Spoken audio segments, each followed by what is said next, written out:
What's going on, ladies and gents, and welcome back to another edition of Action Sunday. This week is a very special treat because about 2 weeks ago, a little bit of a shout out to Buzz in the Tower, the Buzz in Tower podcast, Mo Shapiro and Max Sanders.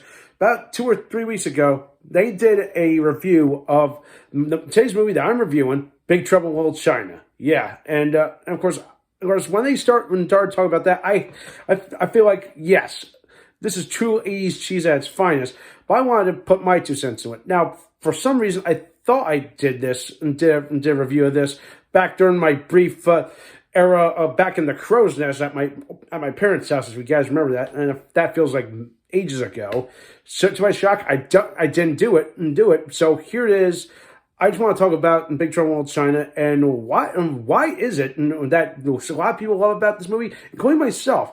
Well, to me, I feel like it's just a typical brainless, little bit of an action buddy comedy, mixed in with some crazy elements of like Chinese mythology and all that. And what you get, it's a very damn good product. And of course, even though like people say this was a flop when this movie came out, but hey, still to this day, it still has a great following and a very, very incredible following. Like, come on, like if you love anything John Carpenter, you have to love this movie. And yeah, there are some camps that say, this nobody likes this movie. But then again, there is a dedicated following to this movie. It's like, why do they like this movie? Is it because of Kurt Russell? Hell fucking yes, because come on. If you think of any iconic 80s character, such as anything that Kurt Russell has played, you think of Jack Burton, and I love Jack Burton. And so far, that I actually have the Jack Burton, tank top in my closet, like right here. No kidding, because that's how much I loved this movie. And of course, the dialogue is funny. The martial arts sequences, I feel like, is what brings it together. Everyone enjoys that. And of course, what's interesting enough is James Liu, if that name rings any bell, he did all the stunt and fight choreography for this movie, including the high wire sequences. You know what sequences I'm talking about. The later on in the movie, with the final showdown beneath the Chinatown underworld and all that crazy stuff. Yeah, and all that. Yeah, that was all his thing. But then again, another thing that I really liked about this movie is, like, my goodness, I feel like some of these characters kind of were inspiration for something like a Mortal Kombat. Think about it. The 3 brothers, the 3 storms. You could totally tell, oh yeah, these are definitely Mortal Kombat the basis for Mortal Kombat characters. And of course, how can you not like a movie where James Hong plays the villain of Lopan, or David Lopan, if you want to get technical. I'm gonna say this right now. Now I'm gonna be bluntly honest. Is like David Lopan. I mean, the full name is cool, but the last name is cooler. But I say if they just got rid of David, I think it would just be a cool name. Like I love this character, and James Hong. Seriously, if there's any role that I'm gonna remember James Hong for, it's gonna be this one, because he just brought something to this character. Like is he a ghost? Is he a real man? I love the whole thing about it, and of course. How can you not like a movie that has a pretty cool kicking score at the beginning of the movie? That hey, Tommy Lee Wallace and Nick Castle produced that music. Bet you guys didn't know that. So there's a lot to unpack with this movie, and I feel like most of this still holds up to this day, and I still find myself going back to it because it just brings a smile to my face because I love Kurt Russell. What else can I say? I think, but here's the thing: after several repeat viewings, you finally realize, yeah.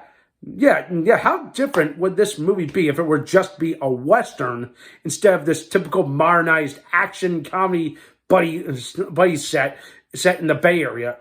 I think it would be. You could definitely feel it, like you could feel, like the whole Western characters, like right there, especially when it comes to the character of Jack Burton. If you just look more into it, of course, like the fact that here he is, he rolls into town on the Pork Chop Express. He's a Westerner just like us. Well, what we call Westerners, and of course you got him as his friend Wang Chi. He's to me, Wang is more of the hero to this movie than Jack Burton, if that makes any sense. But yeah, like the dynamic between these two guys, I really love. The chemistry is there. Everything about these characters is just perfect. Okay, I love it. Okay, and it's a damn shame that I really wish there would have been a sequel, but as we know, but that's not going to happen. But we did get a little bit of a sequel of it, and the fact that this has spawned a comic book series by IDW, and along with a crossover that also features a crossover with Escape from New York. Holy shit! Jack Burton, Snake Plissken, that's something I think you guys should check out. Go, if you can scour the internet, you should find some of these comics. And of course, if you haven't bought any of the cool merch off of, like a tank top, I suggest you go over to ACs.com and pick up a Jack Burton in the tank top. I really wish I was wearing it, but I couldn't find it. It's a little late. But yeah, you get my point. So yeah, there's not much else I can say about this John Carpenter classic. I know some people will probably shit on it and be like, it's not as good as it was. But I'd say give it a watch. And of course, maybe it'll grow on you. And yes, no matter what kind of John Carpenter, if you're a diehard John Carpenter fan or a casual one, it's totally up to you. But overall, please give Big Trouble in Little China the love and respect that is 30 some odd years later, right?